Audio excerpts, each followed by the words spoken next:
İran ve İsrail arasındaki çatışmalar İran ve İsrail'i savaşa mı götürüyor? Bu videomuzda İran ve İsrail arasındaki çatışmaları işleyeceğiz. İran ve İsrail arasındaki gerilim, klasik vekil savaşlarının ötesine geçerek doğrudan çatışmalara yönelmiştir. Özellikle son dönemde İsrail'in İran'daki nükleer tesislere yönelik saldırıları ve İran'ın buna misillemeleri dikkat çekmekte. Hamas'ın siyasi lideri İsmail Haniye'nin Tahran'da şehit edilmesi, İran'ın Lübnan Büyükelçisi'nin elektronik saldırıya uğraması ve Hizbullah lideri Hasan Nasrallah'ın İsrail hava saldırısıyla ölmesi gibi olaylar doğrudan saldırı örnekleri olarak gösterilmekte. Siyasi analistler, İsrail'in bölgedeki durumu daha da tehlikeli bir aşamaya çektiğini ve Netanyahu yönetiminin istikrarsızlaştırma politikası uyguladığını belirtmektedir.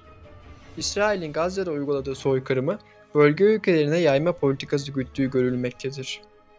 Türkiye, İran-İsrail gerilimini yakından takip etmekte ve bu çatışmanın bölgesel yansımaları konusunda endişe duymaktadır. İran-İsrail gerilimi özellikle 1 Nisan 2024'te İsrail'in Suriye'nin başkenti Şam'da bulunan İran konsolosluğuna düzenlediği hava saldırısıyla tırmanmıştır. Bu saldırıda İran Devrim Muhafızları Ordusu'ndan ikisi general rütbesinde olmak üzere 7 askeri danışman hayatını kaybetmiştir. Bu saldırıya misilleme olarak 13 Nisan 2024'te İran, İsrail'e yönelik insansız hava saldırıları düzenlemiştir. Bu İran'ın 1979'dan bu yana İsrail'e yönelik ilk doğrudan saldırısıdır. İran ve İsrail arasındaki karşılıklı saldırılar devam etmektedir. İsrail, Tahran ve İran'ın batı bölgelerinde yeni hava saldırıları düzenlemiştir. İran Devlet Televizyonu, İsrail'in sivil yerleşim yerlerine hedef alan saldırılarına karşılık 8. dalga balistik füze saldırıları başlattığını duyurmuştur. Karşılıklı tehditler ve tahliye çağrıları yapılmıştır. İsrail, Tahran'ı boşaltın mesajı verirken İran'dan da Tel Aviv'i boşaltın tepkisi gelmiştir. İran saldırılarında 24 kişi hayatını kaybetmiş, 592 kişi yaralanmıştır. İran'da ise hastaneler vurulmuş ve büyük hasarlar verilmiştir. İsrail-İran savaşının petrol fiyatları üzerinde etkileri görülmekte, Hürmüz Boğazı'nın kapanması halinde fiyatların ciddi şekilde artabileceği belirtilmektedir. Türkiye, İran-İsrail geriliminin başladığı ilk andan itibaren tansiyonun düşürülmesi için yoğun bir diplomasi trafiği yürütmektedir. Cumhurbaşkanı Erdoğan, ABD, Umman, Kuveyt ve Irak liderleriyle telefon görüşmeleri yaparak gerilimin ele alınmasını sağlamıştır.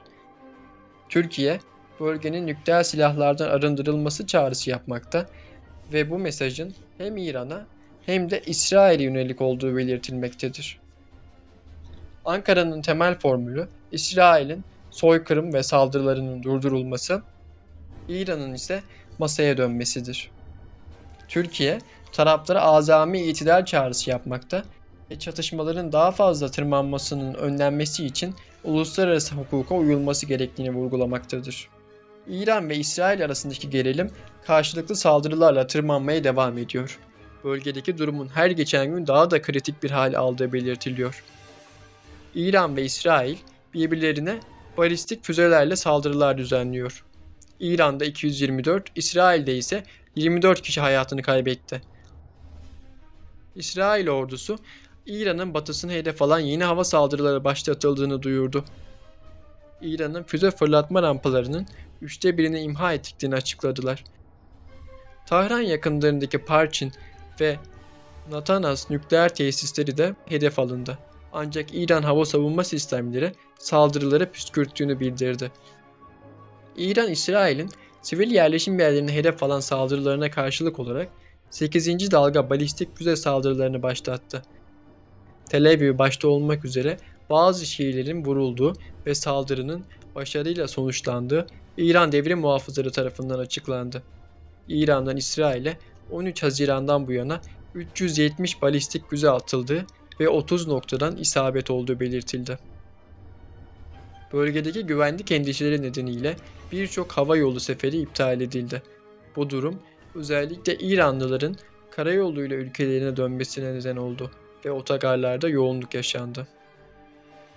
Peki, tarihi süreçte hiçbir zaman savaşmayan İran ve İsrail gerçekten bir savaşa mı giriyor?